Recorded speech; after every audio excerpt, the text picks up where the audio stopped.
They were punished for protecting water. Dogs were unleashed on them, freezing water was sprayed on them, and bullets were fired at them. But they did not back down, because they were the Standing Rock Sioux Tribe. This is not just a story about one pipeline, it is a story about one nation's survival, and that fight is still not over. Who are the Standing Rock Sioux?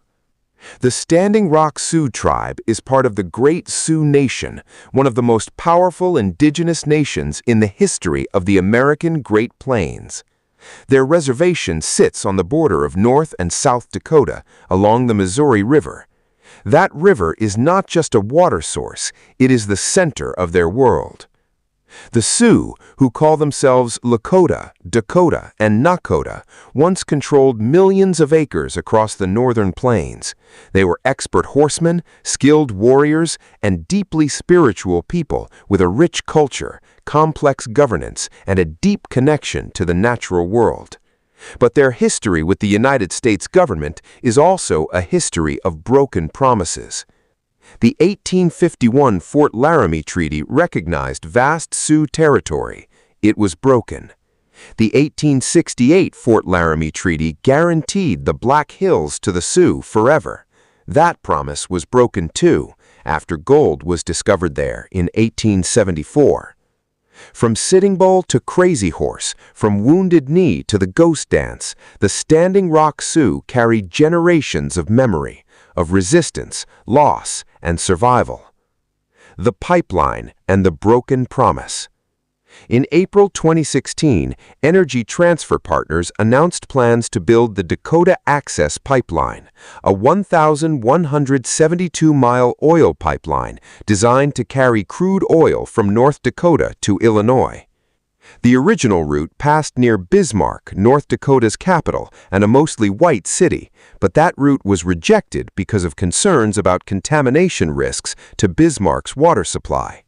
So the route was moved straight through Standing Rock Sioux territory, under the Missouri River, and that river was the tribe's main source of drinking water. The Standing Rock Sioux were not properly consulted.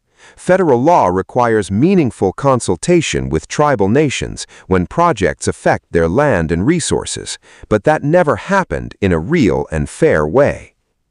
Construction also threatened sacred burial sites and culturally important land. The tribe filed legal challenges. They were denied. So the people did something powerful. They prayed and they gathered. The camp and the movement. In April 2016, a small group of Standing Rock Sioux youth set up a prayer camp near the construction site. They called themselves water protectors, not protesters, not agitators, water protectors. Within months, the camp grew into one of the largest gatherings of Native nations in more than 100 years. Representatives from more than 300 tribes came together from across the United States, Canada, and even as far away as New Zealand and South America. Veterans came, celebrities came, activists came. At its peak, the camp held more than 10,000 people. It had a medical clinic, a school, kitchens, and supply systems. It was more than a camp. It was a community built on prayer, solidarity, and one simple belief: Wiconi, water is life. Those words became a global rallying cry. The response: military force against prayer. Private security contractors used dog tactics against unarmed water protectors, including women and children.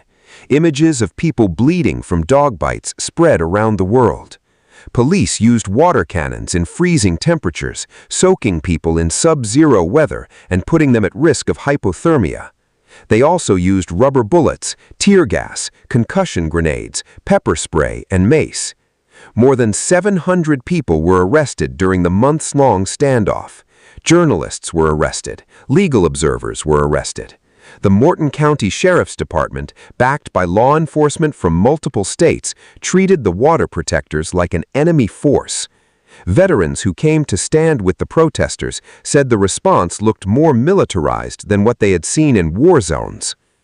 In November 2016, President Obama ordered the Army Corps of Engineers to pause construction and carry out additional environmental review. It was a victory, but only temporary. The pipeline built, and the warnings were right. On January 24, 2017, just 4 days after taking office, President Trump signed executive orders that pushed the Dakota Access Pipeline forward. Construction resumed. The camp was forcibly cleared in February 2017. The pipeline was completed and began operating in June 2017. For a moment, it looked like the Standing Rock Sioux had lost, but then the warnings they had made came true. The pipeline leaked multiple times. In 2019, a federal judge ruled that the Army Corps of Engineers had not properly considered the environmental impact of the pipeline and ordered a new review. In 2020, a federal court ordered the pipeline to be shut down and drained while that review was underway. The Standing Rock Sioux had been right all along. What had been dismissed as resistance to progress was actually a warning about real danger. The legal battles continue. The legacy of Standing Rock. Standing Rock changed the conversation. It brought native sovereignty into the mainstream in a way that had not happened for generations. It showed the world the power of Indigenous-led movements. It created the largest gathering of native nations in over a century and helped rebuild connections between tribes that had been weakened by forced assimilation and separation.